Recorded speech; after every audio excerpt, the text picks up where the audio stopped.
特别我们专心听，仔细的来领受，说阿门。我相信呢，今晚就是说我们生命会反转，成为非常有福的、有福气的人。说阿门。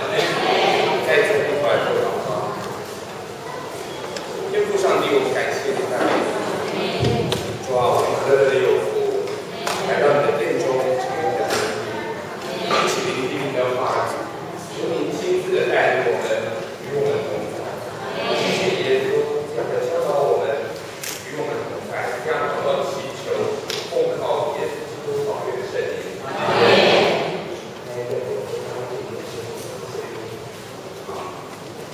OK， 我们早上呢，在下边，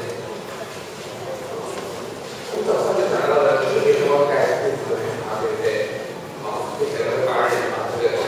把人所穿的这些通通明净了。然后我们现在看到了，那就不是，如果我们真的我们在投资事业的时候，我的资金真的不够，或者我在购买房产，我的资金真的不够，我可以怎么办呢？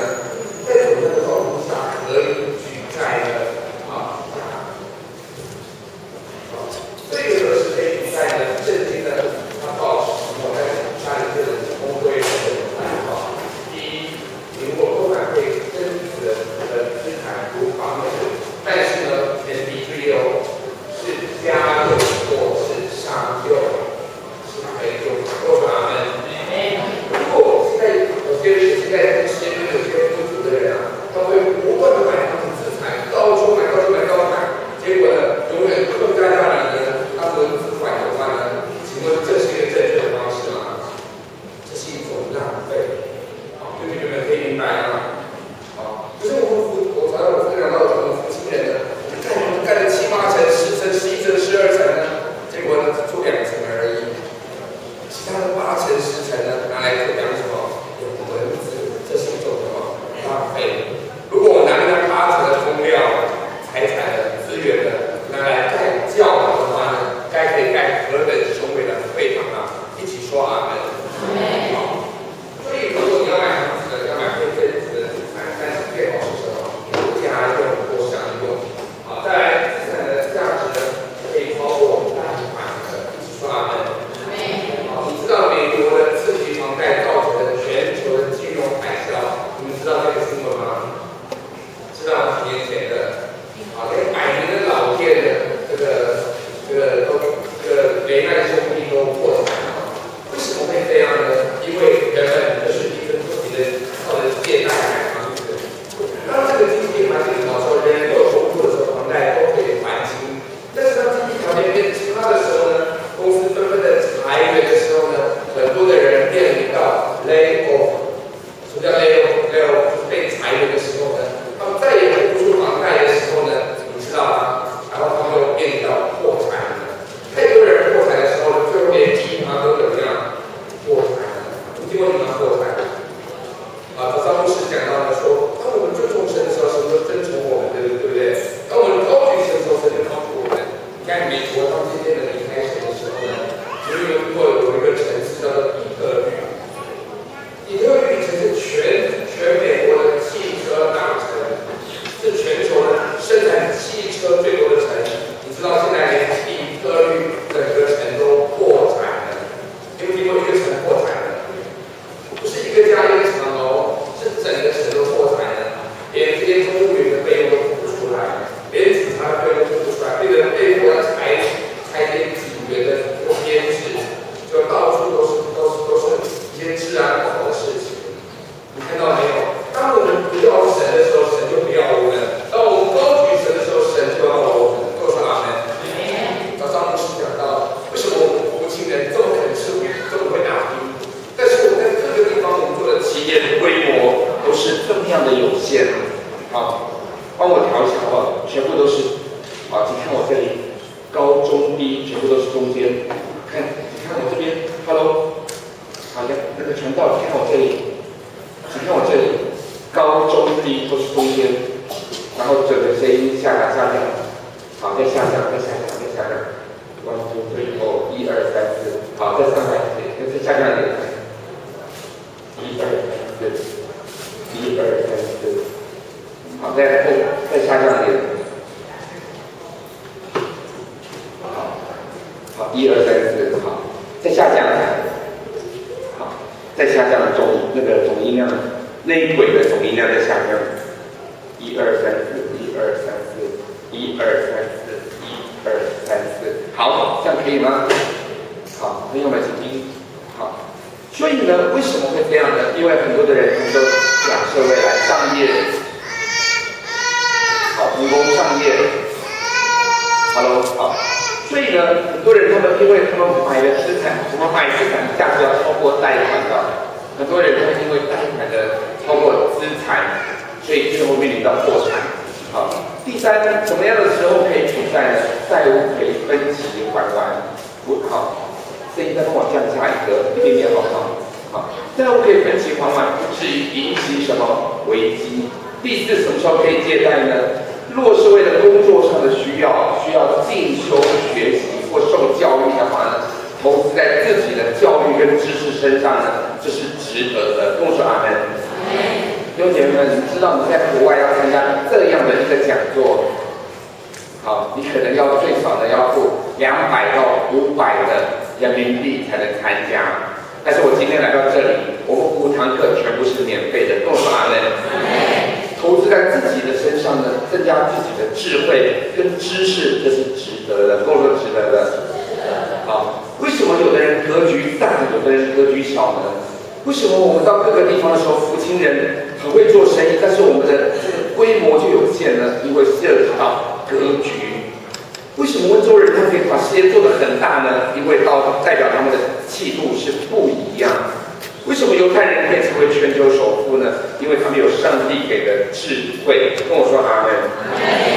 牧师这里要祝福每一个在座的朋友跟年轻人，我们要怎么样的提升我们下一代？我们要先改变自己的什么思想？我们要把我们的信仰放在首位，跟我说首位。今天来聚会不是可有可无哦。你遵从神，神就必什么遵从你。弟兄姐妹们，你想想看哦，我们什么东西不是从神来的？每样都是神给的，对不对？你今天你有这个聪明，有这个口才，有这个智慧，有这个恩赐，哇，对这个数学，对这个金钱的会计呢很有条理，对这医学很有兴趣呢，都是上帝给你的恩赐。跟我说阿门。阿门。居然我们什么东西都是神给我们的恩赐机会的话呢？我们有什么不好把它奉献给神呢？我打个比方，你们去看看哦。有时候我们在座的很多做父母，对不对？你看到你孩子在吃东西的时候，你说：“来，妹妹给爸爸吃一口好不好？”你看到妹妹呢，吃一口好不好？给我爸一口吗？来个剥一大条的巧克力呢，剥一小点点给你，来他自己讲。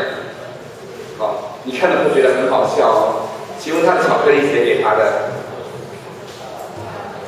哎，那你说弟弟给爸爸吃好不好？弟弟这样拿整套给你吃，然后爸爸还要不要？让你吃的时候很高兴，摸摸他的头呢。吃完后呢，弟弟我们再买一包好不好？你懂吗？你要全心全力的去讨神喜悦。弟兄姐妹跟我一起说阿门。你若是神欢喜你的话，神若祝福你，谁能挡得住你呢？你懂吗？若是神不与你同在，他封住你的天，使你的天如铁，地如铜的话呢，你又从哪里得到得获财的祝福能力呢？一起说阿门。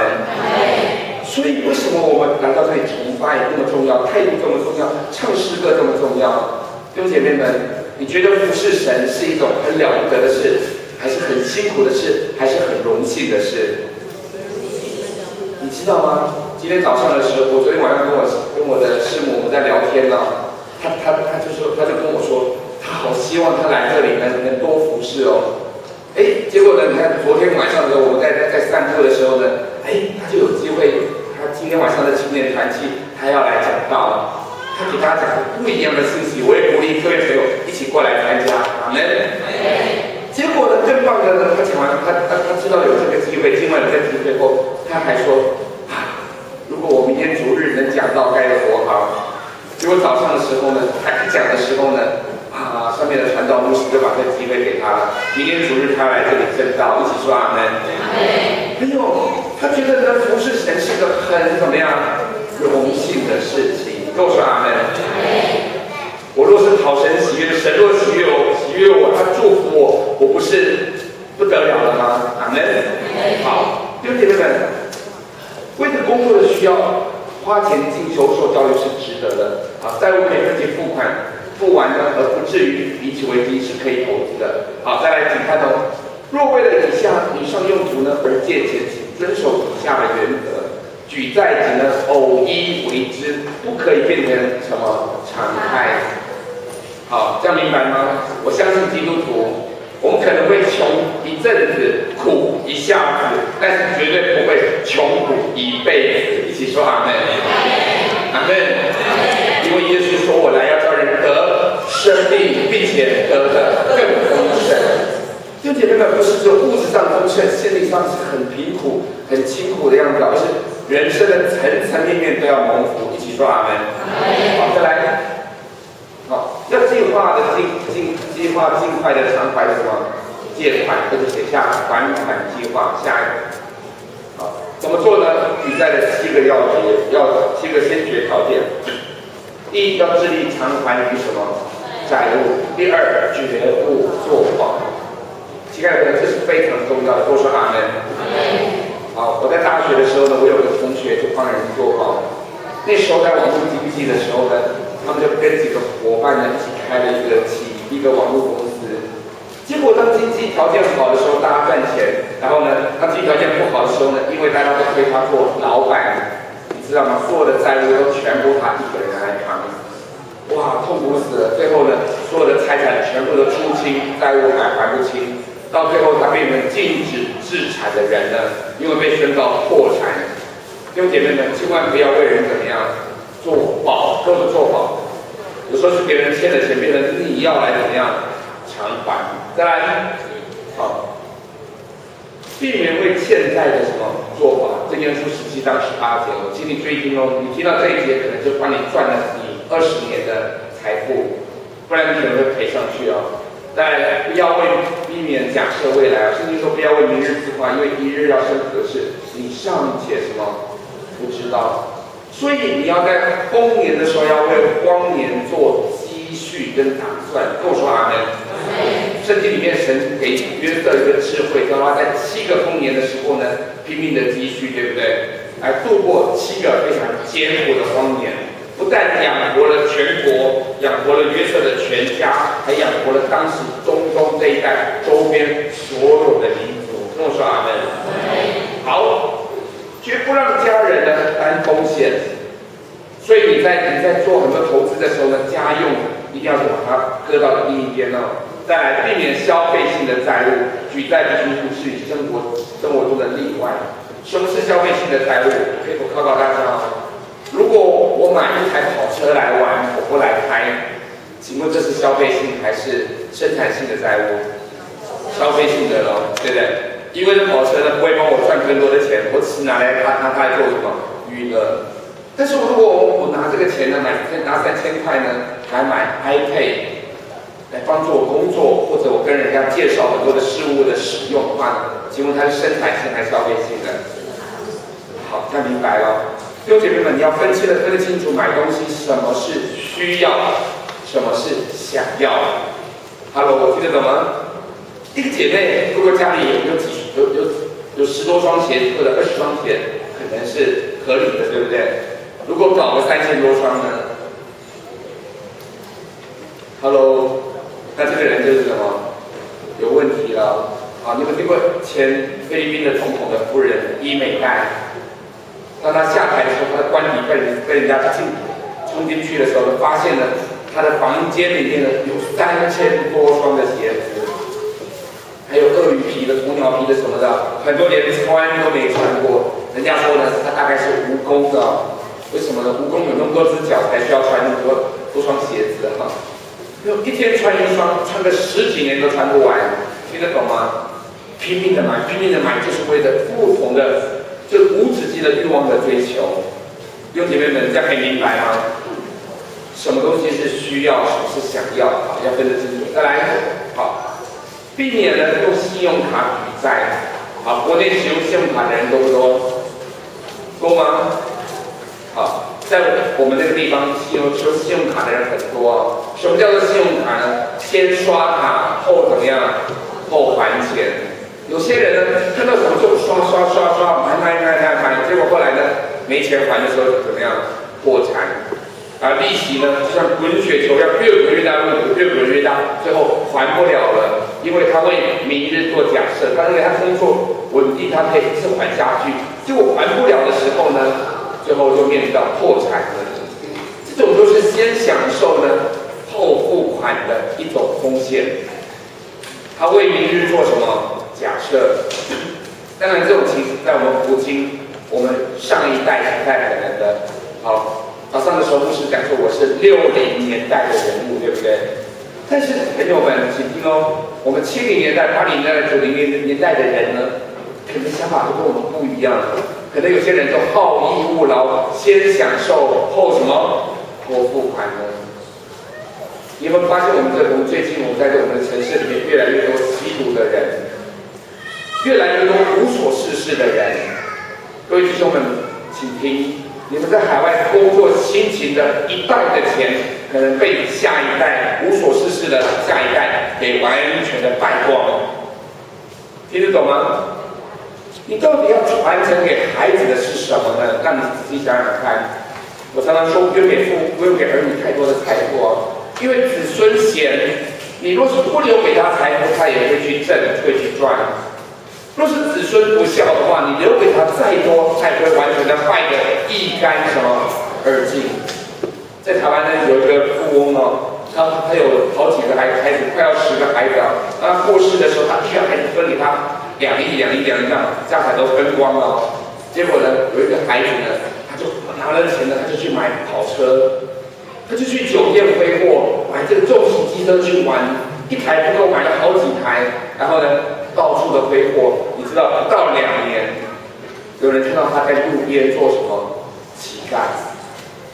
Hello， 听得懂吗？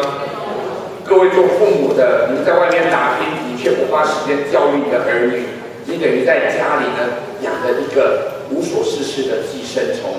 听得懂吗？你要怎么样带领你的儿女呢？带领他尽情的来到神面前来侍奉神。跟我说阿门。你告诉你儿女说，你要侍奉神，你要来读圣经，你要祷告，要来聚会。好，讲的是没有用的，因为身教胜过什么？言教。他看你的聚会呢，就姗姗来，看你聚会就打瞌睡，看你聚会呢，就好像明明看表，时间到了，走来走去就要走了。你孩子会好好敬虔侍奉神才有鬼呢。听得懂吗？做父母的，好好的从你的身教开始来影响你的下一代。我相信一个传承，请看这里哦。有人说中国话，有人说富不过。为什么第一代打拼，第二代还会守成，第三代呢得的太容易，咬金汤匙长大呢，变小皇帝呢，什么东西都是予取予求，对不对？所以你一定要教导你的孩子怎么样的赚钱，或者赚钱，奉献。好，存钱，然后呢，投资、理财、备份企业，跟我说阿门。给他们一个宏大的愿望跟梦想，阿门。就是只是盖楼、盖纪念碑或者盖什么碑啊，我不好讲，对不对？好，而是让他们就会宏大的眼光，把眼光放得更远，我们事业做得更大，影响全中国，跟我说阿门。我们不只做地上的事业，我们更要做天国的事业。到哪里都要盖教堂，到哪里都要支持传道的事工，训练更多的传道人一起投身在神传福音的大使命上，一起说阿门。还有，让你在地上的钱财是有价值的，具备永恒的意义的，跟我说阿门。哪天呢？你在地上过得那么辛苦的时候，到天堂的时候，发现你的房子这么小的时候，你会欲哭无泪，因为那房子是你永恒都要住这么小间的。懂吗 ？Hello， 请过来了吗？好，下一页了。好，避免用信用卡举债。好，如何摆脱债务项？制定好项。好，你看，第一要祷告。圣经里讲到这个寡妇呢，她的丈夫死了，她当作是先知，对不对？她说负债累累的时候呢，人家债主要拿他的儿女来抵债的时候呢，她祈求先知以利沙来帮她。先知问他说：“你有什么？”他说：“仆人给你家呢，除了一瓶油以外，什么都没有。”他说：“你回去跟邻舍借上瓶子，关上门，然后把油倒在空瓶里面。”他就照做了。结果倒完一瓶后，吓一跳，怎么油还有呢？再倒第二瓶又满了，第三瓶又满了，第四瓶又满了，一直到后来他说：“儿子啊，还有没有油瓶呢？还有没有空瓶呢？”他说：“没有了，油就停住了。”跟我说阿门。阿门。你要相信神所赐的不是使人祝福，并不加上忧虑。跟我说阿门。阿门。所以，到底神给我们的祝福可以到什么地方停止呢？到你的气度承受不住就停止了，这样懂吗？所以你的心要无限的大，或者说无限大，不是为了自己野心，是为了神荣耀的国度。一起说阿门。给上帝热烈掌声好吗？对旁边弟兄姐妹说，你将来会非常成功的，你的下一代会非常有福的。阿门。阿门。有一个敬虔的女士，她有2个儿子，她年轻的时候，她也不知道怎么教导她的儿子，只知道带他到神的面前，每天呢为他的孩子祷告。结果一个孩子长大呢，他就被神呼召来牧养这个教会，从8个人开始的一个小小帐篷开始，后来建立了全世界最大的教会，会有75万人。这个男生的名字叫做赵雍基。结果他的另外一个弟弟呢，也不枉多让哦，他也建立一个教会，从几个人开始，一直建立到25万。这个妈妈呢，她有好几个孩子做牧者，光是这2个孩子，一个做75万人教会的牧师，一个做25万人教会的牧师。这个妈妈她的生命已经间接的影响100万的人。跟我说阿门。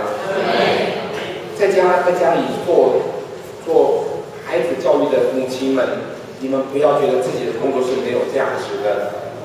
你们怎样的来教育你们的下一代是非常的重要，不是在知识上或者学问上一直跟孩子读书而已。你要教导他们有个好的品格、好的德性，还有好的信仰跟生活。一起说阿门。今天很多做父母的要考试了，到孩子们看，今天教会不要去了啦，等考完试再去啦。没有，请问一下，你把神放首位还是考试放首位？考试。孩子久而久之呢，他将来做事业的时候呢，今天有应酬，怎么样？不要做礼拜。今天呢，有什么？早上要开店做生意，不要做礼拜。久而久之，他就渐渐的远离谁？远离神了。你将来要为你的孩子在祈求祝福的时候，再祝福再也没办法临到了。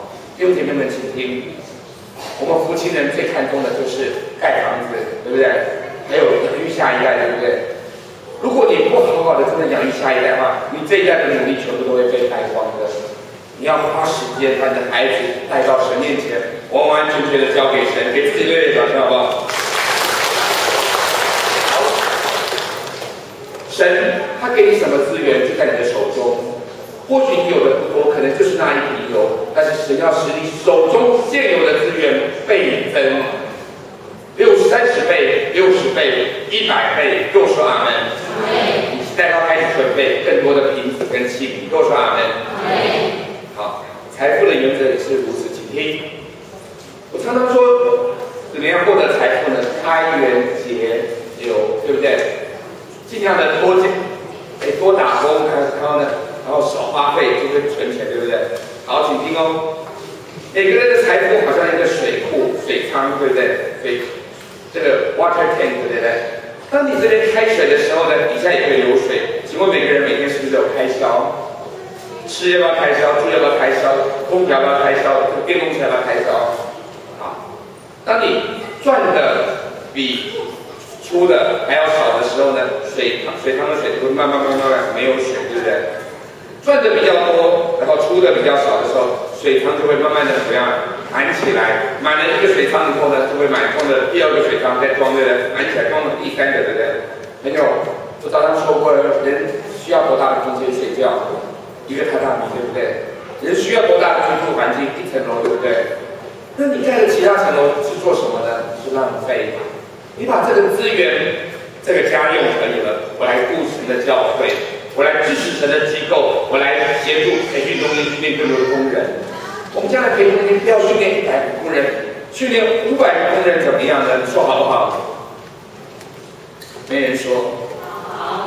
如果我们来支持中国内地，不管是安徽啊这些什么地方啊，甘肃啊这些地方，青海这边的内蒙的这些人啊，他们收入很低的人来读神学的话呢，他们来奉献给神，将来呢到那个地方建立教会的时候，我再出钱来奉献给他们建立教会，请问好不好？好。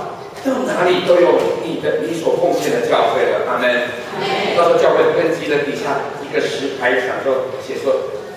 想说呢，这里写说将近的某某某弟兄，他在什么时候他亲自摆上一些奉献者给他们，阿门。你的名字不是被记在神的殿上吗？是不是更棒？还有不要想说一直盖自己的家哦。好，我早上听到一个人讲话，就很好，很有趣哦。他说你家里有几层？他说4层哦。那第1层做什么？做空的啊，摆叮叮车上。第2层做什么？住的啊。那第3层呢？我说第4层呢？隔热层。因为太阳太大了，照到直接到第3层太热，所以再多盖1层来隔热，这样放杂物。还有我们这样的做法呢，会让香港人跟日本人吐血。跟我说阿门。因为去日本啊，都是胶囊套房，你知道吗？这个房间小到不得了，让人挤在那边住，是不是？朋友们，请你把你的财富跟智慧做正确的投资。跟我说阿门。不要去当什么隔热层啊、咬蚊子啊，拿来盖会场是不是更好？一起说阿门。好，请听。怎么样的还债呢？好，从信用卡、消费性贷款、汽车贷款、学生贷款、医疗贷款、房屋贷款，利息高的先还。下一页。好。先付清那欠款最少的债务，例如信用卡债少额的，对不对？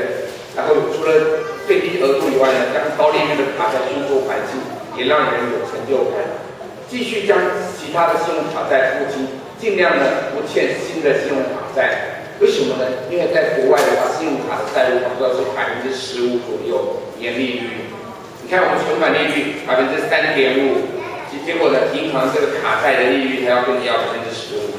所以你要赶快的怎么样还清？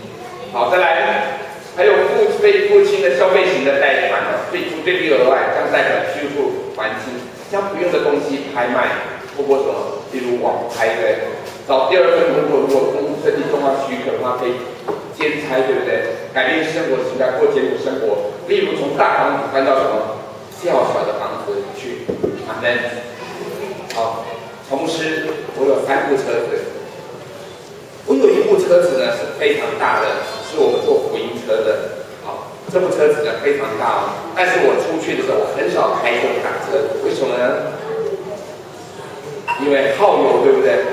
哇，8个人坐的车子只载我1个人，不是浪费吗？我就开什么小车子去传福音看法啊，也好听，对不对？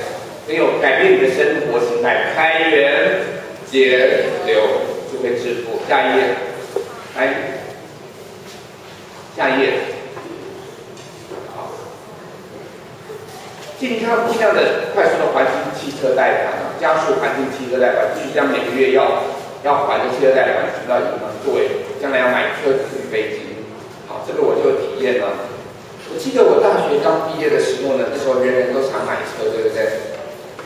那时候是20多年前，人都想买车的时候呢，那时候我买第1辆车是欧洲车，我修一修，我吓了一跳了。因为我发现欧洲车的零件实在太贵了。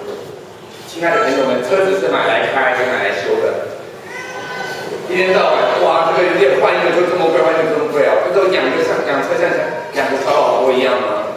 好，后来我就买了一台国产车啊。那时候我就跟上帝祷告，我说上帝啊，求你帮助我买到一台便宜的小车。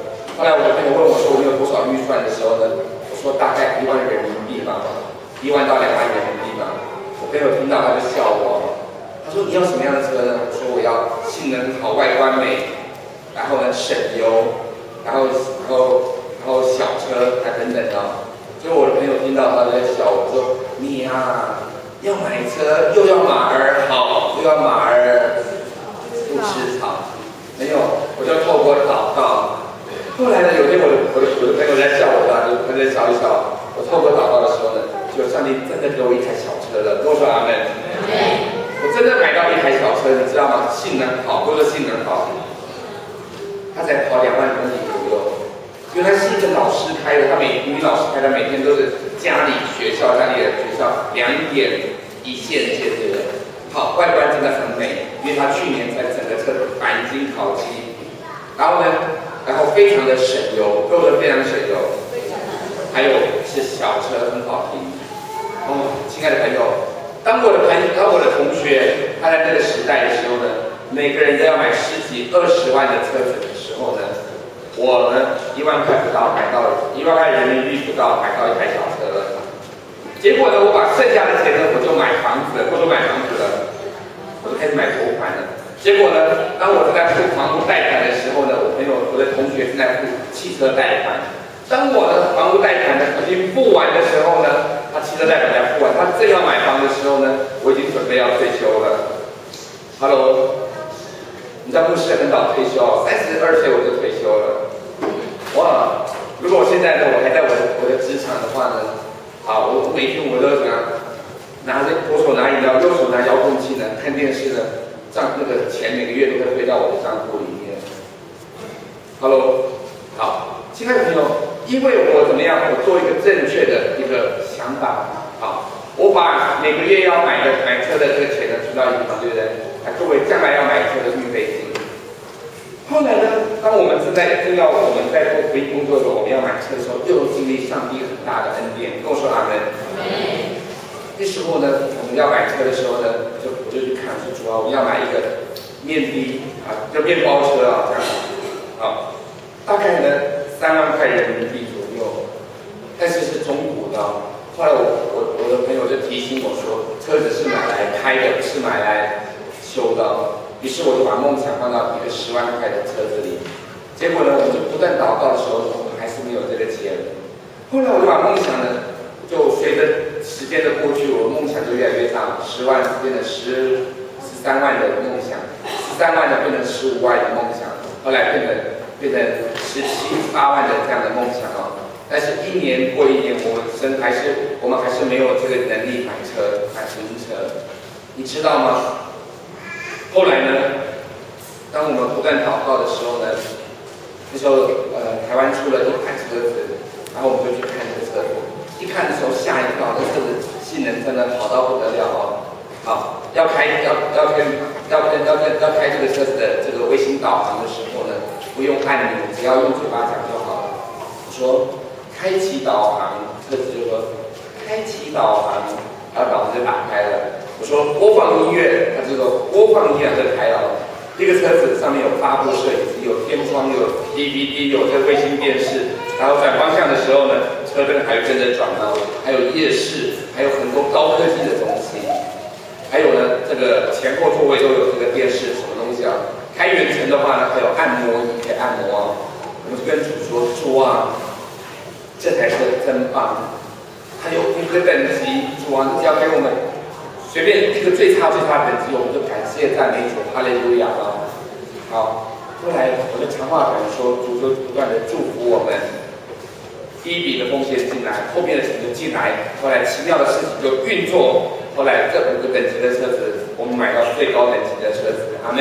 阿门。32万人民币的这个顶级的休旅车，然后还有 turbo 的，你有没有听过休旅车有涡轮增压的？你有听过？全世界最好的。亲爱的朋友，那一次的想法里面颠覆了我的想法，跟我说阿门。阿门。我就发现上帝要祝福的时候，谁也挡不住，阿门。他不给则已，要给就给最好的，或者说最好的。后来我就发现我们的神是卓越的神哦。好，隔几年后呢，我们要买会堂的时候呢，我们也没有钱。那时候我们只有2万块，但2万块，但是我们呢要买的会堂呢是400万人民币的会堂。因为你知道台湾的房子又贵又小，对不对？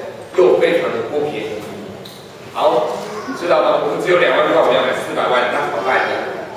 其中呢， 100万，我们自己呢就把钱怎么样砸进来了，然后呢，上帝就开始为我们成就。我们要的会堂呢是环境宽敞、通风明亮、交通便利啊，就神每一样都为我们成就，而且都给我们最好的。一起说阿门。再次大声说哈利路亚。哈利路亚。我突然有感动，就是神要给他的儿女，要么不给，要给都给你什么最好的。所以弟兄姐妹们，福清的这些朋友们，将近这里的弟兄姐妹们，请听，要奉献给谁就奉献给神什么最好的。阿门。要向神祈求，就向神求什么最好的，因为神的儿女就是什么最好的。跟我说阿门。你所侍奉的不是一般般的神，是个卓越的神哦。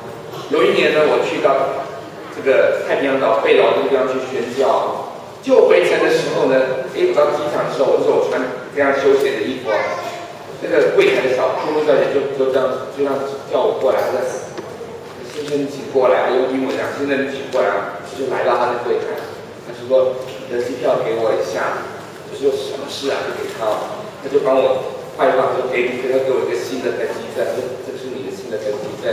他说：“我帮你 upgrade， 帮你什么升级了？我从经济舱，我还不是升职到商务舱啊，我直接升职到头等舱。”跟我说阿门。没有付多的英文钱，上帝帮我升职到什么头等舱。这一刻的时候，我突然知道，我身为一个福音使者，我的使命是何等的荣耀。跟我说阿门。我发现我尊荣神，神就怎么样尊荣我。阿门。然后后来神就慢慢的各方面的扩张我们的事工。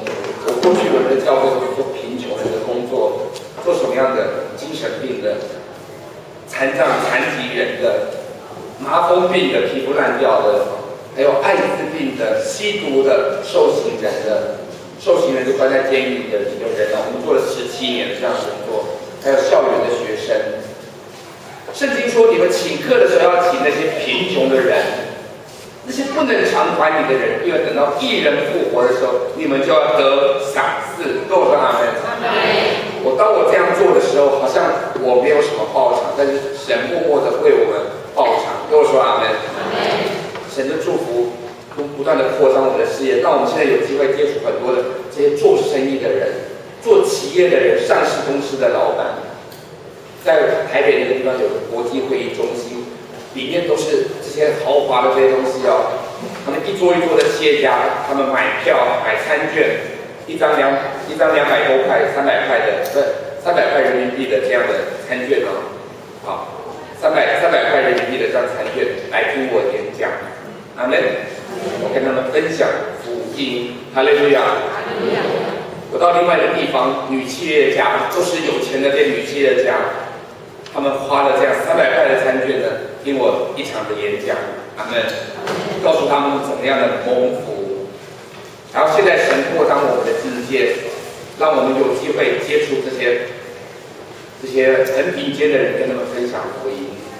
其中我有一个门徒，他每个礼拜3次，从台湾的南部高雄坐动车2个多小时，200-300公里的这动车2个小时哦，到台北，每个礼拜3次跟我一起读圣经。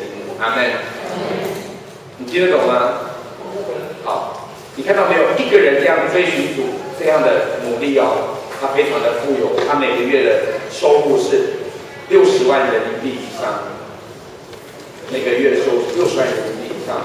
我要讲这些故事是告诉你什么呢？我们的神是卓越的，都是卓越的。他配得你用一流的态度来怎么样侍奉他？跟我说侍奉他。你不要认为神是随随便便的，可有可无哦。对他不敬，这个是很愚蠢的。因为你尊崇他，他就怎么样尊崇你。神说他爱他呢，守他诫命的人，他要祝福他，自父及子，直到3、4代。弟兄姐妹们听得懂吗？你若是你爱神的话，神要祝福你，然后从你这个做父亲的到你的儿子，一直到什么？不是讲错了，直到1000代，或者直到1000代。爱他守他诫命的神要自父及子，祝福他直到1000代，或者1000代。弟兄姐妹们，你要相信神要祝福你，神要扩张你的境界。赐福于你，常与你同在，保佑你不遭患难，不受艰苦，应允你一切所求。跟我说阿门。我讲到几十年前的时候，那时候我才读大学的时候，我是什么都没有的人。我的所有财产是在半格的这柜子里面，是我所有的财产。但是神现在赐福我，什么都有，而且样样都有。亲爱的朋友，你的心啊，要纪念耶和华，不可忘记他一切的恩惠。阿门。他赦免你的罪，他施恩怜悯你，祝福你的人生。一起说阿门。各位长辈们，你们回想看你的人生啊，年轻的在外打拼，你想想看，神保守你平平安安的活到今天，哪一个不是上帝的恩典？是不是？我曾经在贝劳太平洋岛那个地方，我看过客死他乡的人，你看过吗？客死他乡啊，到外面出来要去打工，结果发现意外都死在那边，因为呢，贝劳这个地方没有火葬场啊，送到关岛又太远扶不起啊，就用土，这样用棺材随便的把它埋起来，就一个土丘啊。我现在看人生到头来追求的是什么？到头来就那一撇土嘛。亲爱的朋友，你今天得到了神的恩惠，你要奉献在神的国度里，一起说阿门。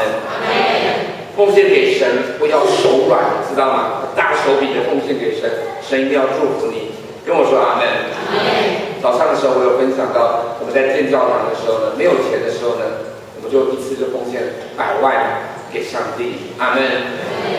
我会舍不得吗？因为都是谁给我的？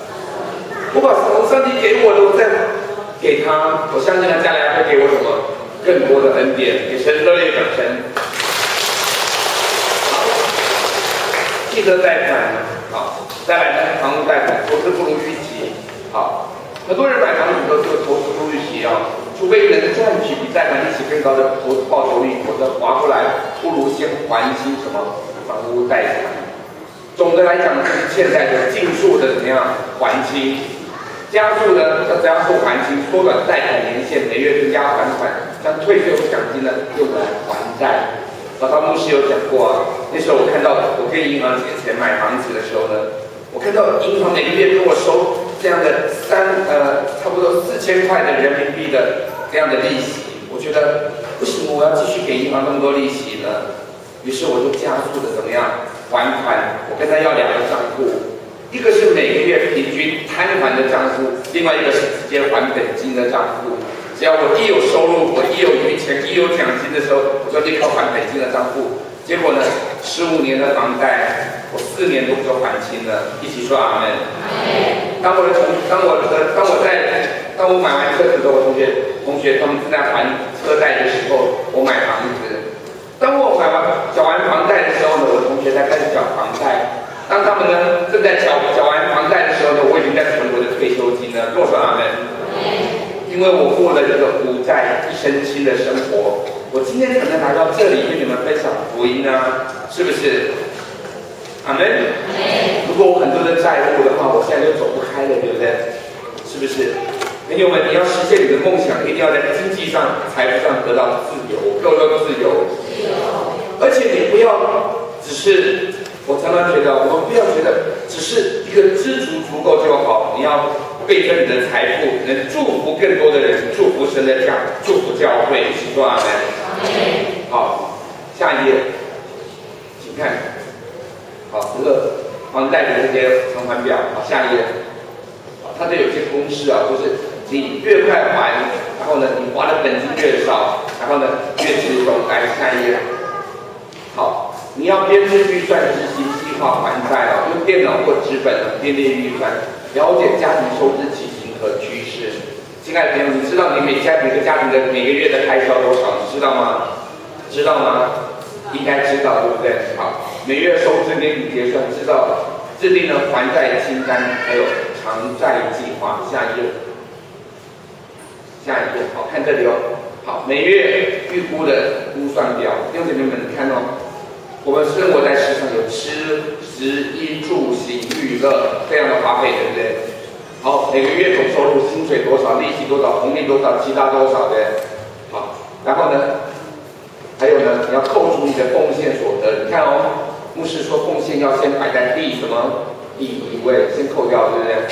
好，所得税扣呢，剩下的你看食、衣、住，对不对？房贷、房租、保险、房屋税、水费、电费、瓦斯费、电话费，有没有修缮费？对不对？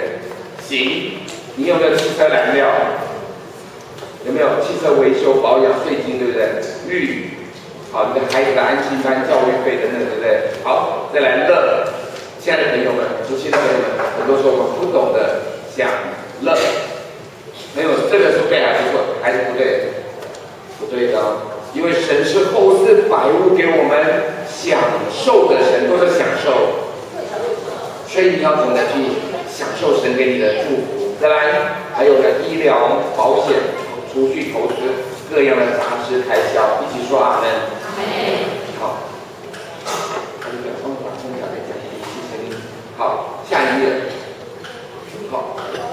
偿债计划怎么做呢？请注意，跟你们注意看哦。好，你所欠的金额可能有房贷、信用卡、银行什么东西，对不对？好，怎么还呢？先从利息高的数目小的先还，再还利息低的数目大的还。可能你有10笔债务，把它做债务整合，变成5笔、3笔、2笔、1笔，然后一次把它还清。都说阿门。从负资产变成正资产，变成无债什么一身轻，然后让你早点完成你的梦想。跟我说阿门。人生只有70，强壮到80，对不对？如果一辈子都在挣钱，你就没有时间享受人生，是不是这样？所以你可以做个规划，你可能40岁。50岁退休，或者几岁退休，你要全心的来侍奉神，你要去读培训班、传福音或者怎么样，完成你的梦想。下一页，好，还债时间计划表，好，日期，你每个月还多少？你还剩余几个月？还欠多少？这个月再还，剩的月数更少，欠的更少，再还，剩的月数欠的更少，一直还，越来越有成就感。都说阿门。好。好像我们这次我们要买会堂，好，我们贷款带了300万的人民币，那我们要怎么样尽速的怎么样从本金上面尽速的把它怎么样还款，让这个贷款怎么样越来越少，让我们将来有更多的资金可以做宣教跟职堂的工作。一起说阿门。好，下一页，再来怎么做呢？勤奋工作。下一页。这是神在我们工作上的掌管，了解我们在工作上应有的心态下。好，为何而做？神造人呢，有事做呢，要我们管理世界。起初神工作是神所赐的福，并非咒诅。圣经说耶和华将那人安置在伊甸园，使他修理看守。跟我说阿门。弟兄姐妹们，请看我这里哦。过去你是苦在工作，你现在要改变你的心态，是乐在工作。好，可以帮我打开哦，空调，这个帮我打开，谢谢你。好，你要改变成乐在什么工作？弟兄姐妹们，请看我这里。好，如果你的儿女将来毕业要读书有事业的话呢，你要帮助他找他自己喜欢的事去做。一起说阿门。不要跟着这个潮流，人云亦云，对不对？好，朋友请听哦。因为一个人若是追求他的梦想，他乐在工作，享受在其中的话呢，他追求他的梦想的话呢，随之而来的就是财富、名望、地位，还有呢这些名利都会随之而来。跟我说阿门。如果他追求的是金钱，那他可能就变成钱奴了。他的高层地不就因为不得不做，非做不可，为钱而做。他呢，在这个行业里面，他就永远什么不上不下。一起说阿门。好，有一个。